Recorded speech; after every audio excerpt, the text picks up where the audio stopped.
Hey up everybody, welcome back to the Aldi Cycling YouTube channel, where today I am going to be talking about the Velogames Milano Torino. This is round 2 of the Superclasico competition and is a bit of a warm-up for the Milano Sanremo, which is happening on Saturday. Interestingly for this race, this is a sprinters race, unlike last year which was a climbers race. This race seems to alternate between which one it wants to be. So this year you're going to be wanting to pick a lot of sprinters. Weird thing is that it's quite difficult to get like the top sprinters and then also get up to 100 credits, so don't feel like you need to try hit 100 credits this week. I think that it's fine to hit below that because there's not a lot of high priced sprinters in this field, so don't feel like you need to try hit 100. So of course Peter Sagan is the most expensive, 24, but he's not really the fastest sprinter here, and moreover he also has Edvald Boasson Hagen and Nicolo Bonifacio in his team, so it's not absolutely nailed on that Sagan is going to be sprinting.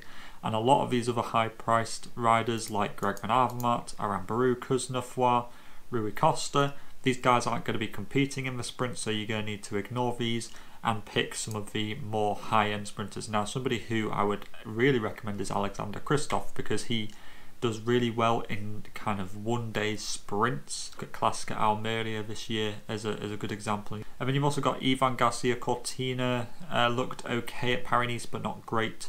But there's also Max Cantor in the team, so you don't know if it's going to be one of those two. So if I was to recommend something, I'd probably say avoid the Movistar sprinters because you don't know which one we're going to go for. Kwiatkowski I'd avoid. Nibali, Ulissi, Bettiol I'd avoid. Cavendish I expect to be a very popular pick, and it will be one that I recommend. They do have probably one of the strongest leads out here, including Morkouv, Cavagna and Mattia Catania, but they do also have quite a lot of climbers, so it's not the full kind of quick step lead out, so it's not perfect, but Cav is still likely one of the fastest sprinters here. You also have, going down a little bit, you've got Davide Chimolai, but they do also have Simone Consoni here. Looking at some of the riders that I've got preliminary selected here, you've also got Nasser Buhani. I get is a very unpopular pick amongst a lot of people, but he does do quite well in one-day sprints.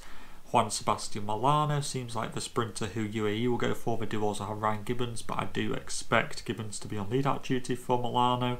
Caden Groves has looked really fast at Tirreno Adriatico recently. He's only 6 credits, so you're going to have to scroll down a little bit to get to him. Kristoff, as I said before. Alberto Dainese will be the sprinter for DSM, but they do have quite an inexperienced lead-out train here. Lots of young riders, a couple of climbers in there. They only really have like Tushveld and Nikis Arndt as like the experienced riders, so I'm not overly keen on Dainese's lead-out. You've also got Sasha Modlo, but he hasn't shown that to be too fast recently. Who else have we got? You've got Marco Haller is likely to be the sprinter for Bora Hansgrohe. The only thing with Haller is that he's quite unknown. He doesn't regularly get to sprint for himself. He's usually a lead-out man, so therefore how will he do as a pure sprinter role? I'm not overly certain, but that could be a cool outside pick to get you kind of a different team to some of the other people in your mini leagues. Jakub Mareczko can sometimes do a good result, like I think it was the Gran Piemonte last year. I think he came like 6th place or something like that, so he can do a good result, but again his lead out isn't the most reliable. Binyam Girmay could be a very interesting second option for Intermarché Wanty Gobert. They also have Kristoff there, but you know, a lot of you will understand the UCI kind of relegation battle that's going on. If Intermarché could try and get 2 riders in the top 10, that would really help them out quite a lot, and I definitely see that being something which they might try and do, perhaps going Pasquale on and then having Binyam Girmay and Kristoff sprinting. So in fact picking 2 sprinters from the same team here might not be the worst strategy to go with. You do have Moschetti, who is a 6-pointer. You know, he's an alright sprinter, but we've only seen him winning once, and I think it was the Volta Comunità Valenciana. He did beat some good sprinters there, so Moschetti is definitely not one to be kind of looked over. And other than that, you don't really have too many other sprinters that I can really point out. You maybe have Ben Swift for the Ineos Grenadiers, but other than that, I don't really see there being too many other sprinters. There is somebody who rides for Astana who isn't currently on the list, called Gazzoli.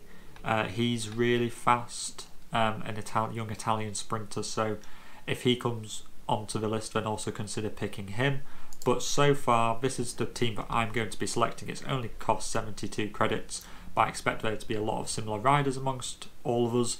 But if there is anybody who I've missed, be sure to tell me in the comments down below. And other than that, all that is left to say is to keep safe out there, and I will see you for Milan San Remo. Salut!